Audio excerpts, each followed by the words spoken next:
you today? Good. How are you? So good. I'm great. I'm great because I've already binged through the entire season. I cannot get enough of this show. Honest to Hey. God, it is by far one of my favorites.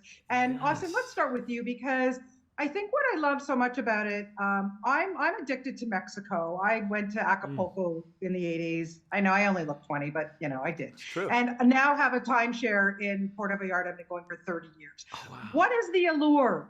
Well, you tell me what is Of- the allure. of- I know what it is, but tell the viewers what it is. Of Mexico?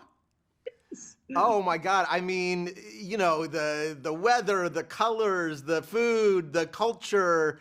There's so many different elements to it. The people. I know for us shooting the show and being a part of the show itself, there really is such a sense of community and family, and that's the aspect that I take away the most from my experience with it. We shoot at this hotel, we live at this hotel. Season 1, we were in the bubble because of COVID. We couldn't leave the hotel, and so you really form bonds. And the show. We try we're very authentic to the world and the culture. It's very important to us, and so there's so much Mexican representation, Latin representation in front of the camera, behind the camera. So it really is this Latin community that we're a part of, and we feel very gifted to be a part of it. But I always want to be there, so I get why you have a timeshare there. Yeah, I love it. I just love it. Sam, what? Everybody in the show is so fabulous, but I am so enamored by Enrique. To me, his enthusiasm, his smile, his just everything about him just shines on screen. How did you guys know? This guy had to anchor this series. How did you know he was the right guy? Well, I can speak to working with him, but then I'll kick it back to Austin because I came in on season 3 and got a ready-made killer to write jokes for and emotional stories for. Just a quick anecdote before Austin answers that is Enrique is as earnest and hardworking as his character, younger Maximo, is. So on set, the amount of focus on getting a joke right, and English obviously is not his first language, so the earnestness that he'd come up to you and say, "Am I saying this word right?" And you never want to give an actor a line reading, is just sort of a standard practice. But he'd say, "Just tell me exactly how to say it." Every time I did that, you look at his eyes, you look at that earnestness, and you just fall in love with the guy. So absolutely. Austin, what did you just love about this guy? Casting that role was really challenging because you're trying to find somebody who's empathetic, who's charming, who's our eyes and ears into this world, who also can resemble in some ways Eugenio. He did his work before then. He kind of decided for his audition, I think, he studied Eugenio beforehand, and he wanted to not do an exact impression, but sort of a vibe impression of Eugenio. And I think he just brings such a warmth and an innocence, and I think that's really true to who he is. So the second we saw him, we were like, that's our guy. We love him. Yeah. I mean, he's just so wonderful. I just love that kid so much.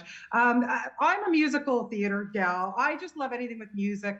Zoe's Extraordinary Playlist. I'm pissed off it's not around anymore. I'm just going and saying that. Me too. Having said that, we get a lot of music in the show from the poolside singers, and I love that everything is in Spanish. I think it's fabulous.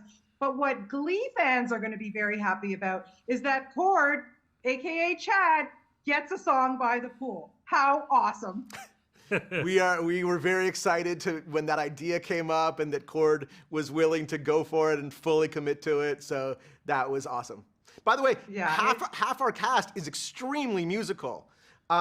Regina, who plays Lupe, is a huge music star in Mexico, and I know that there's many other people in the cast. Fernando was a musical theater major who plays Memo. We have there is an opportunity if we ever wanted to do bigger a musical moment because we have so many musical people in the show. Yeah, and just to wrap it up too, there's some really great Easter egg people for people who watch Apple TV Plus, of course, because we have Cristo Fernandez from Ted Lasso. We have Jaime Camille from Schmigadoon. Again, Schmigadoon, hello. Yes. I mean, listen, you guys do the gift. It's the gift that just keeps on giving, this show. Thank you for seeing it the way we feel. Yeah, and to get more, of these really big name Latin actors, they ran to be on this show. There's such a love for it in the community, and it's a big props to Apple for us getting a season 3. It was, everybody's showing such support that we were able to get a huge actor in Jaime Camille, huge actor in Cristo Fernandez. We have an amazing woman playing Karen, who's playing Memo's sister on the show, is a killer. So, you know, there's just a lot of really fun casting this year.